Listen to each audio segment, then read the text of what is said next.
Cruising is coming back, but it will be different. With select cruise ships restarting in some parts of the world, we're getting a glimpse at how cruising will look like after COVID-19.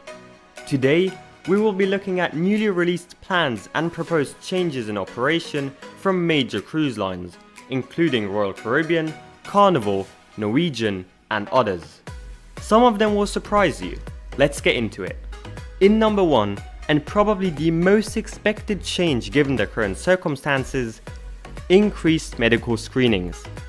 Cruisers around the world will be required to fill out a government-mandated health questionnaire, undergo temperature checks, and get tested for COVID-19 before embarking a cruise ship.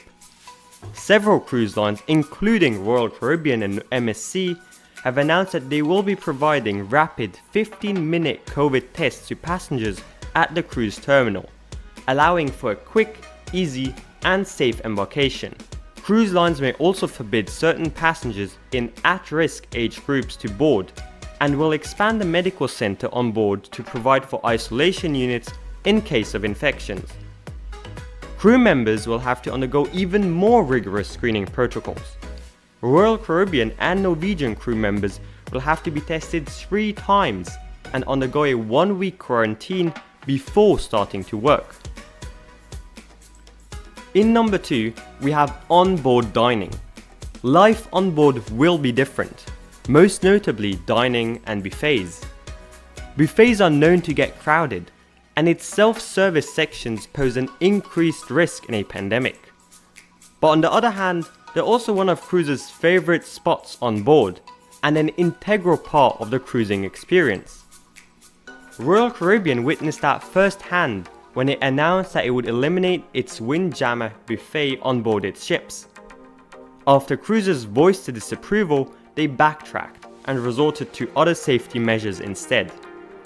We expect most cruise lines to replicate what MSC did on its first cruise in August, when it kept the buffet open but without self-service, with plexiglass between cruisers and their food, mandatory masks while not seated, and reduced seating to ensure social distancing and passenger and crew safety.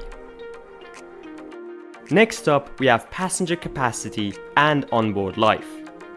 Cruise lines have announced that they would reduce passenger capacity on cruise ships by up to 50% to reduce congestion and allow for social distancing.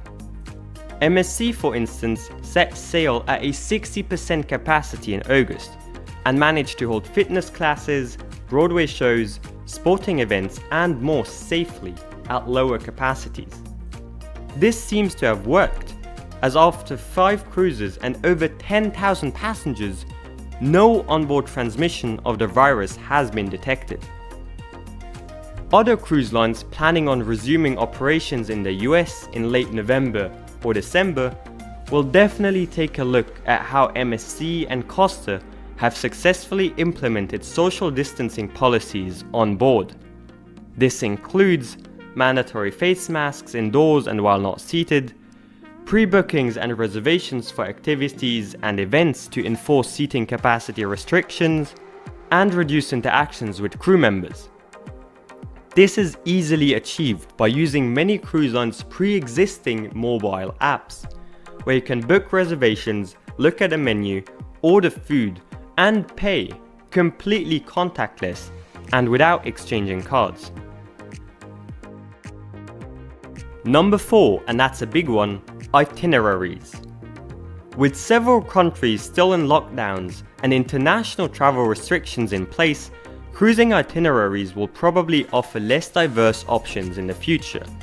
In the Caribbean, extra focus will be put on private resorts and islands owned by cruise lines, which can provide safe, secluded, and relaxing beach days.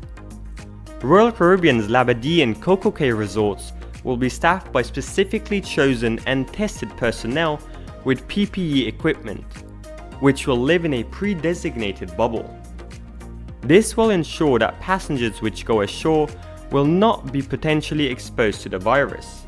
On the islands and outdoors, mask wearing will thus not be required, but social distancing will still be recommended. In other destinations, cruise lines might mandate planned shore excursions, meaning you would not be able to go ashore without booking a cruise line's own pre-organized tour. This is done to keep passengers which have tested negative for the virus together and reduce exposure to locals and other tourists which might be carrying the infection. MSC and Costa, which have restarted cruising in Europe, have offered free shore excursions for passengers to incentivize going ashore in pre-arranged settings. Do you think the exchange of freedom for safety is justified here? Leave a comment down below and let us know. Next up, number 5, ventilation. Onboard air filtration has been a major concern for many cruisers. In a survey we conducted in September, 65% of cruisers said that ships' ventilation systems had to be changed before they would return to cruising. Cruise lines listened and have unveiled plans to make onboard air filtration systems safer during the pandemic.